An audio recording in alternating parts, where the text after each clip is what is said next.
Welcome back. This is going to be a short review as well as just some information being updated for you guys. I just got back well, technically I didn't get back from anything. I'm still out doing stuff. But I'm taking a break now to do this while I still remember it. I just got done watching the Backrooms Extended Edition Everything Must Go. For those who are aware or unaware, this is a special re-release that came out today of me recording this July 3rd, which was essentially just the movie with 16 extra minutes of footage recorded by Kane for this release. I don't know how long it's going to be in theaters, if it was just a one-day only thing. If so, thank God I was able to do this.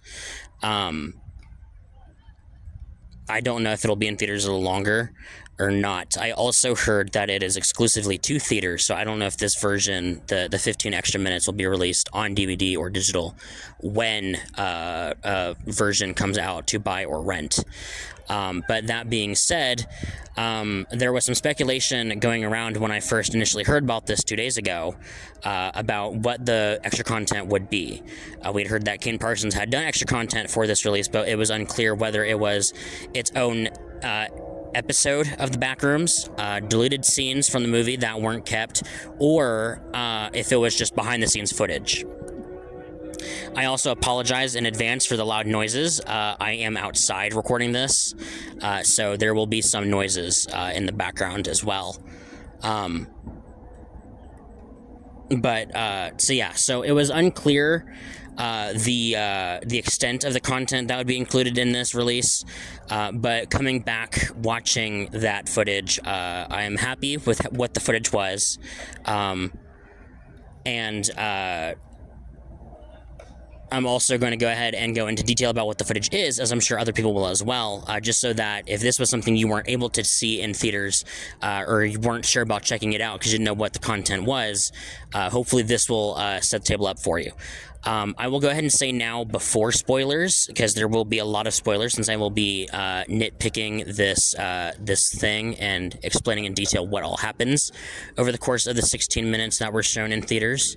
But I will go ahead and tell you that this is not behind the scenes footage. This is actually part of the Backrooms lore, and this is to be taken as the prologue of the movie. This is 16 minutes of people in suits looking around the complex. So it is very much canon. It is new footage.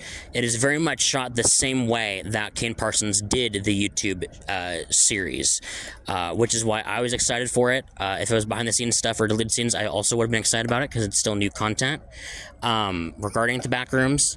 But the fact that it's an extra episode as well that leans more into the lure is also really interesting, and I was glad about that. So, going ahead and giving you the spoiler warning now, as soon as the credits roll, the A24 logo, appears on the screen and fades out, does its little title card for the company, and then it immediately cuts to a blue screen that says "for external use only," I believe is what it said. And from there, we immediately go to a series of screens that says what this video is, when it was archived and recorded, as well as what it is kind of about. The video part of this opens up with a team of 3 researchers working for the Async Research Institute, walking around the complex and kind of mapping out new areas, checking to see if anything's changed or updated since their last visit, and layout of the Backrooms itself. As they're walking through the complex, they come across this new room, and inside this room there are 3 different signs. Well, there are 3 signs in general. They're not different because they have the same thing on them. And on the sign it reads, "Everything must go," which is where the title gets its name. These signs are the same signs that were featured in Clark's store. It just plainly reads, "Everything must go, all items on sale." This is before the entire store has then copied itself into the Backrooms, as it has at the end of the movie. And as they're doing this, they, take the time to look at everything. They do research like they did for the lighting and tile survey video. They actually break down and examine what they're looking at. They measure it up, do the dimensions. They spray it with some material and actually look at the composition that the signs are made of to see what it's made out of, if it's organic, and they realize that it's got real life aspects, but it has been copied. As you'll see if you ever get a chance to watch this, that the same elements are on every single image, but they get smaller as they gradually go on, just gradually. Some of them are clipping through the floor. Actually, I think all of them are clipping through the floor, but through various states. One's maybe like just the corners sticking, is clipping through the ground. One is like half the sign, and then one is all but like a quarter of the sign left. So it's spaced out fairly regularly. I can't remember the dimensions or the aspects that they said specifically, but there was a couple meters of distance in between the signs, I believe. And after they do all the research, they say to themselves, it's probably time to start packing up, and need to get back to where they came from. Leave the complex with the data that they have, and then try to do more research tomorrow. However, one of the three researchers that are there has the idea, well, if there's so many at a certain distance, what's the reason there's not a fourth one either inside or past the wall in the room? So what they do is they cut a hole in the wall, which is something I don't think we've ever seen them do. I don't think we've ever seen them actually dissect part of the Backrooms itself to actually get to new areas. I know we've seen them put up a wall to kind of keep out an area, but I don't think we've ever seen them actually tear down an area.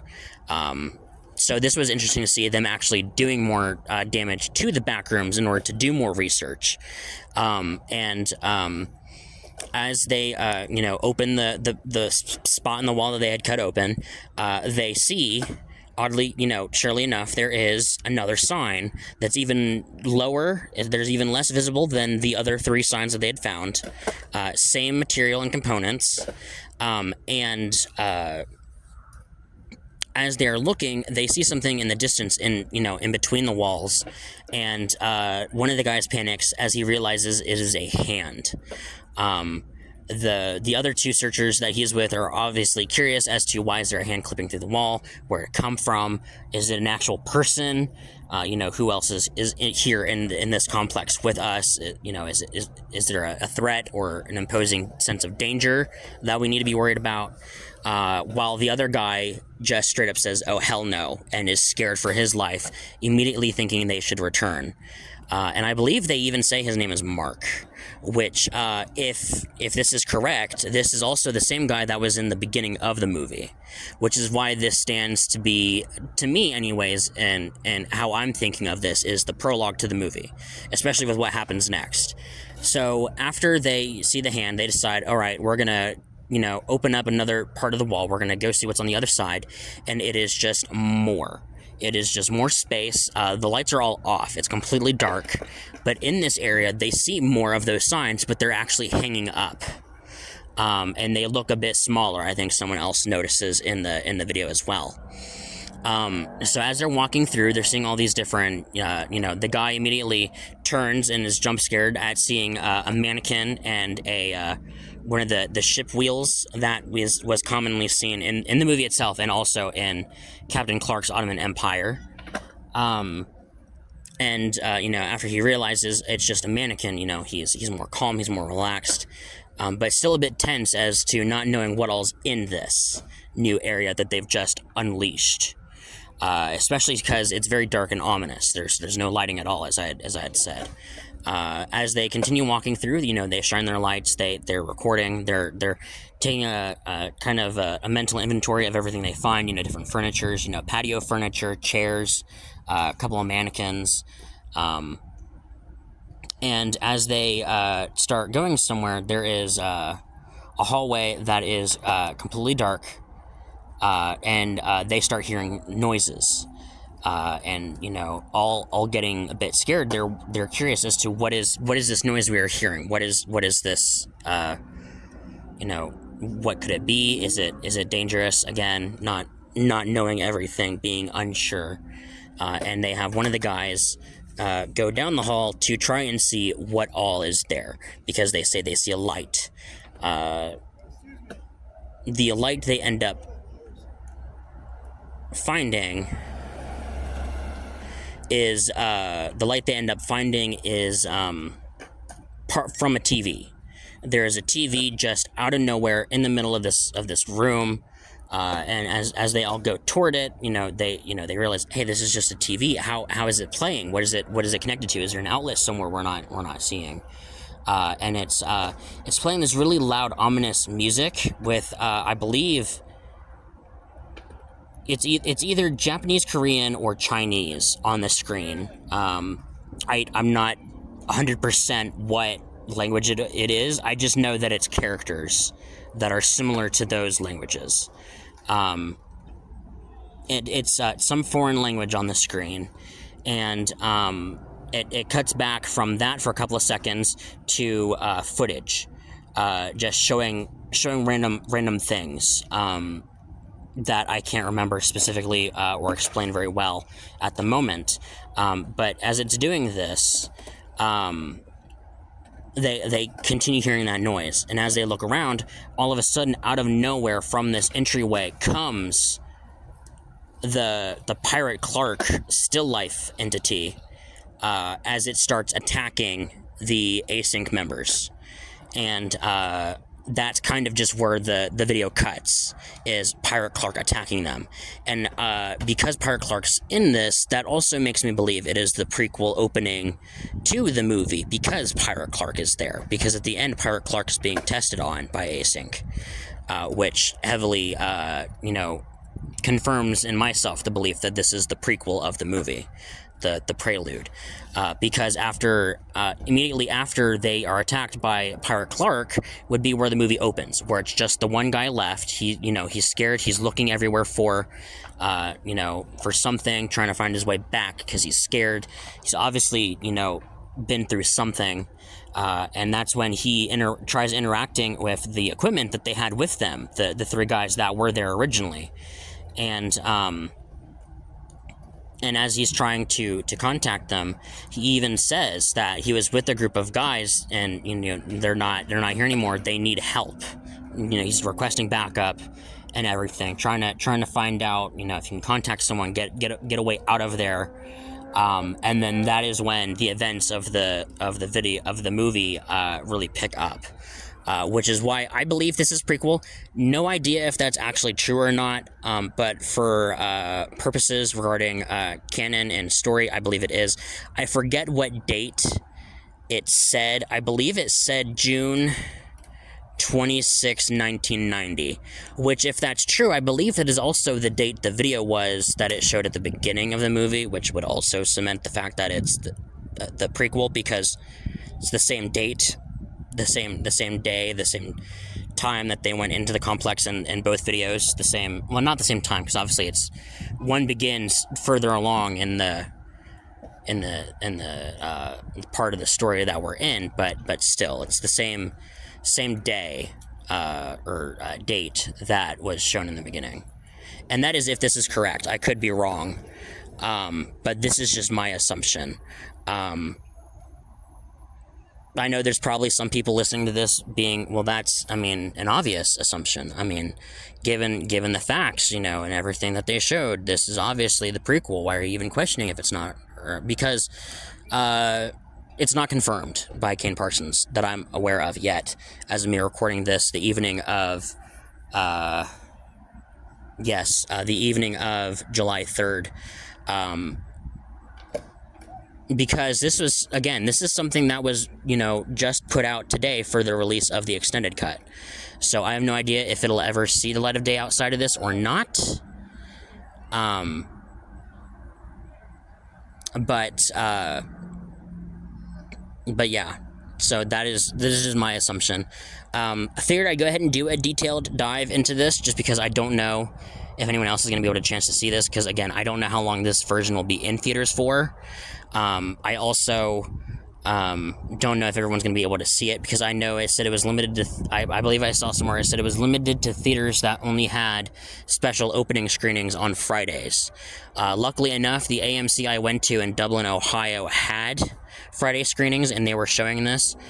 Because I went with a couple of my brother's friends, and they said they were just going to go see the Backrooms. They did not specify, because they didn't know there was going to be a re-release, whether the version they were watching or not was in fact the re-release version, or if it was the original version. That was not confirmed or known about for them, because they're not cinephile movie lovers like I am. So upon doing research and Googling online, what is going on, I found out that the original Backrooms is no longer in theaters. The only version of Backrooms that is in theaters is this new extended cut. So I like I said, I don't know how many people are going to be able to get a chance to see this or not, but figured I'd do this deep dive for you guys anyways, just in case. I thought the video was really good. I really enjoyed it. Again, it was done the same way the YouTube series was handled. So I really enjoyed that aspect, the nostalgia part of it. But other than that, it was really good. This is the first time I saw Backrooms in theaters, because again, if you saw my Backrooms breakdown, the first time I'd watched the movie was online through a download, because I was afraid of people talking during the screening like they did Minecraft via reports, which unfortunately were true. This time watching it in an actual theater, I did have some interruptions. There were a couple of hooligans in the front row being real obnoxious throughout the whole time. I could only hear them during the trailers. Luckily, they had quieted down enough respectfully during the rest of the movie, even though I've been told by other people that they were still talking. But the guy I sat next to after I'd moved, so I wasn't next to those obnoxious people, had his phone on, and it went off during the movie, and was also laughing at scenes in the movie that weren't funny at all or warranted laughter. So it was very odd, very poor experience in my part, even for an AMC. Even though AMC has a lot of cool features for their theaters, I was very disappointed at everything that happened because of that experience, that people still had their phones on, didn't care about other people's experiences, which unfortunately I think is why everyone's going into streaming now for digital content and not going to theaters anymore, which is sad, because if I had more time and money, I'd love to go to theaters more to see stuff. But due to, everything going on, I don't think that's ever going to happen. And it's very sad to see theaters get phased out, and I can totally understand why, especially this newer generation of kids that have no respect for going to a theater, enjoying it themselves, being immersed in the story being told, and just using that to the fullest extent, and always ruining that for other people. So unfortunately, that's just where we've come to. But other than that, it was fairly quiet throughout the rest of the screening, and it was very good. But I was glad I was able to actually get a chance to see the Backrooms in theaters, because I don't currently have any money right now. So if I didn't come out tonight with my brother's friends, I probably would have never got to see this.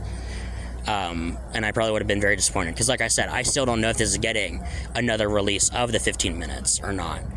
But yeah, so I really enjoyed this. If you guys are able to check it out, I highly recommend it, especially because I don't know, like I keep saying, if this will get another release on DVD or digital, the extended version. So definitely try to go watch it sooner rather than later. It's very worth it. Again, it's 16 minutes of extra footage that is specifically for the release of this movie. It is purely a prologue to the opening sequence of the movie. So definitely worth checking out. A24 did a bang out job with this movie. They deserve every bit of support and everything for this, especially Kane. sorry about that. Especially Kane Parsons, who spent the time to make this movie and in this world that we've all loved so much. So, with that being said, I will go ahead and end this episode here. Hope you guys enjoyed this. Again, let me know in the comments if you saw Everything Must Go, if this was something you enjoyed or thought was maybe a bit unnecessary, or maybe you wanted more from it. But until next time, this is me signing off.